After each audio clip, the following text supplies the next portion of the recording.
So let's turn to boxing. It's just over 24 hours ago that Tyson Fury retired from the world of boxing, he says. So let's hear it all unfolded over the talkSPORT network. I'd like to announce my retirement from boxing. It's been a blast. I've loved every single minute of it. Tyson has nothing to prove to anybody. He is a champion. I still think the defeat to Alexander Usyk is raw. I still think he's processing that scenario. He said this before, he's retired before. You know, Tyson Fury is one of those unpredictable characters. He's got 7 kids, he's got a life, but his life, his priority in life, like it or not, and it might not go down too well, is boxing. Come on, Tyson, fight Anthony Joshua. It's a fight we'd all love to see. If you haven't got it in you anymore, I get it, no issue with that at all, but it's a fight we all want to see. So there we are. That's how it all unfolded. Yeah. We're going to talk about that, and indeed Conor Benn versus Chris Eubank Jr. 2, which looks like it's very close to getting done, with one of our top boxing team, of course, Telegraph boxing correspondent, Fight Night presenter. It is Gareth A. Davies. Hi, Gareth. Hello, Gareth. There we are. Gareth A. Davies. Are you there, Gareth? Hello. Gareth? I am here. Oh, yes, I am here. Good news. It's a good quite news. spectacular transatlantic Fantastic, delay isn't it? circa 1973 on Eurovision, but we will fight our way through Where it. Gareth is, Tyson long hasn't delay, retired yet. Yes, that's what I think is right. Breaking news. Gareth, I'm sure you've been sort of speaking to lots of people in the last 24 hours to find out what's going on. So, on that basis, do you feel that he has really retired from your intelligence, or is this a bargaining chip, which is what you put to Frank Warren yesterday? Yeah, well, we were the first to react to it, of course. You know, I came on your show yesterday about 1:15. I think we had about this time yesterday when Frank was there and he'd seen the announcement from Tyson Fury that had been just really an hour earlier. The intel that and perception is reality, I think, for Tyson Fury, and it is for all of us. And at the moment, he's definitely retired. But I spoke to people, not Frank, because obviously Frank gave his opinion on our channel. And he's always said this: if Tyson wants to walk away, I'm absolutely fine with it. Long service, a lot of tough fights, you know, and he's had a long career now, and he's earned a lot of money. Doesn't need to fight. But the people close to him, I spoke to some people close to him yesterday, and they said they'd spoken to Tyson Fury in the morning, and there was no indication that he was going to retire.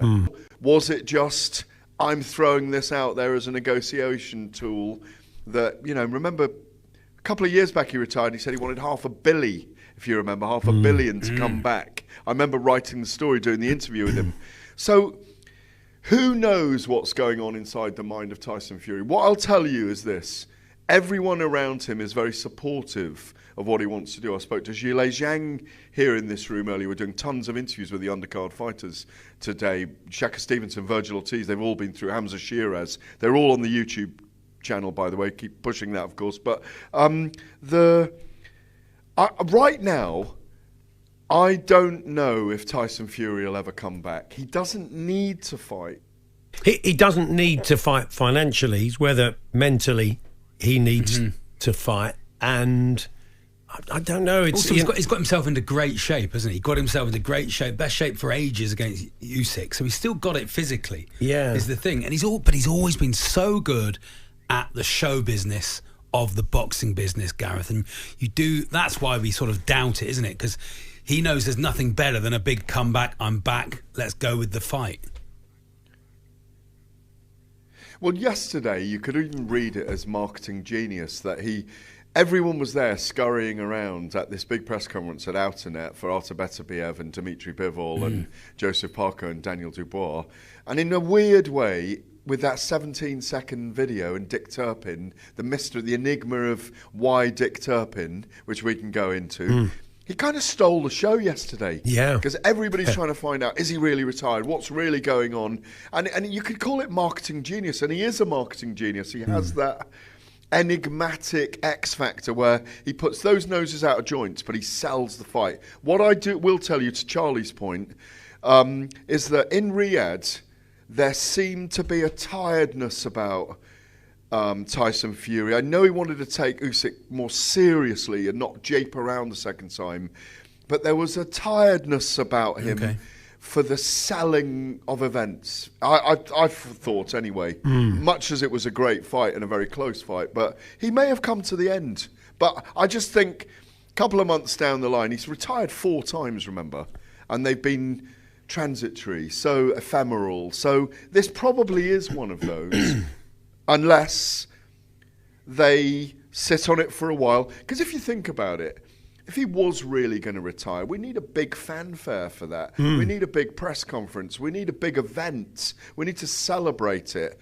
I think if I could speak to Turki Al-Sheikh right now, I bet he knows what's going on. Yeah, it's interesting. I thought the same thing straight away. It would have been a proper press conference and he would have signed off and Frank would have been alongside him and etc. But we shall see, Gareth.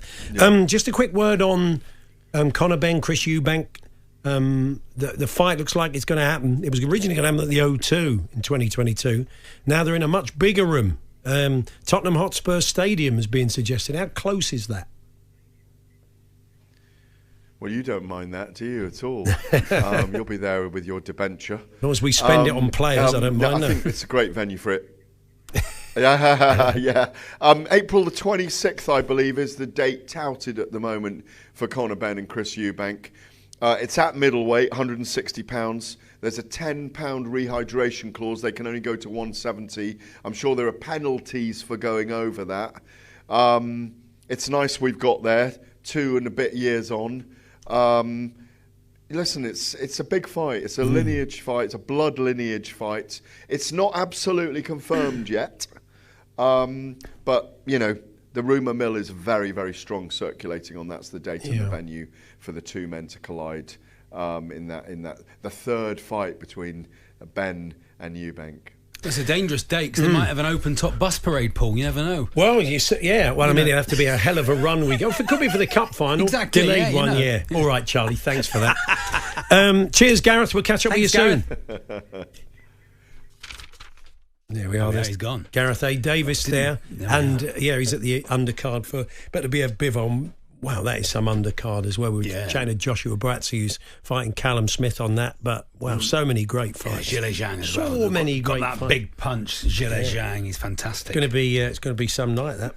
Paul Hawksby and Andy Jacobs, Monday to Friday afternoons, 1 till 4. On AM, on DAB, via the talkSPORT app and on your smart speaker.